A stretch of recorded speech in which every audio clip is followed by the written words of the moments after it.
మల్కాజ్గిరిలో సిట్టింగ్ స్థానము ఓడిపోయినాము. అదేవిధంగా అదే మల్కాజ్గిరిలో ఉన్న కంటోన్మెంట్ శాసనసభను ఈరోజు లేని సీటును మేము గెలుచుకోవడం జరిగింది.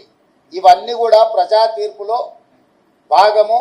ప్రజలు ఏ తీర్పు ఇచ్చినా శిరస వహించవలసిన బాధ్యత మా మీద ఉన్నది. నిజమే కదా? అవును. ముఖ్యమంత్రి రాష్ట్రానికి, జిల్లాకు కాదు, పిసిసి అధ్యక్షుడు కూడా రాష్ట్రానికి. రాష్ట్రంలో ఏ సీటు గెలిచినా ఏ సీటు ఓడినా అది నాదే బాధ్యత.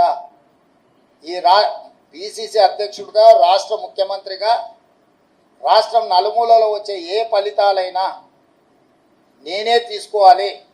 ఈ విషయాన్ని మీరు హుజూరాబాద్ ఎన్నికలప్పుడు గుర్తు చేసిరు, హుజూర్ నగర్ ఎన్నికలప్పుడు గుర్తు చేసిండ్రు, నాగార్జున సాగర్ ఎన్నికలప్పుడు గుర్తు చేసిండ్రు, మునుగోడు ఎన్నికలప్పుడు కూడా గుర్తు చేసిండ్రు.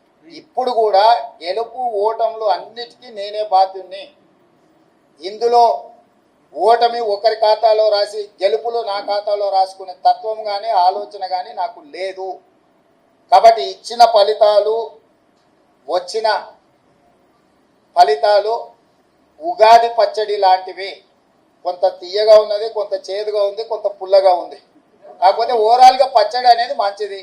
ఇప్పుడు వచ్చిన ఫలితాలను పిసిసి అధ్యక్షుడిగా, రాష్ట్ర ముఖ్యమంత్రిగా ఉగాది పచ్చడి లాగా నేను స్వీకరించదలుచుకున్నా. మీరే అంటారు కదనే పరిపాలన వదిలేసి ఇతర రాష్ట్రాలు తిరగబోతున్నాడని.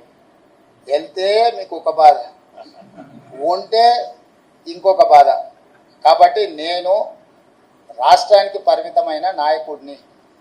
నేను పిసిసి అధ్యక్షుడిని, నేను ముఖ్యమంత్రిని. ఎన్నికల అధ్యక్షుడిగా ఎన్నికలు ఇక్కడనే నిర్వహించిన, ముఖ్యమంత్రిగా నేను ఇక్కడనే ఉండి పరిపాలనను గాడిలో పెట్టే ప్రయత్నం చేసిన. వర్షానికి తడిచిపోయిన ఒడ్లు కొనుగోలు కావచ్చు, లేకపోతే మొలకెత్తిన ఒడ్లను కొనుగోలు విషయంలో కావచ్చు, విత్తనాల విషయంలో కావచ్చు, విద్యుత్ విషయంలో కావచ్చు, అకాల వర్షాలను ఎదుర్కోవడం విషయంలో కావచ్చు, రైతు రుణమాఫీకి సంబంధించిన అంశాలను సమీక్షించడంలో కావచ్చు, రాష్ట్ర ప్రజల యొక్క సమస్యలు పరిష్కరించడమే నా మొదటి ప్రాధాన్యత.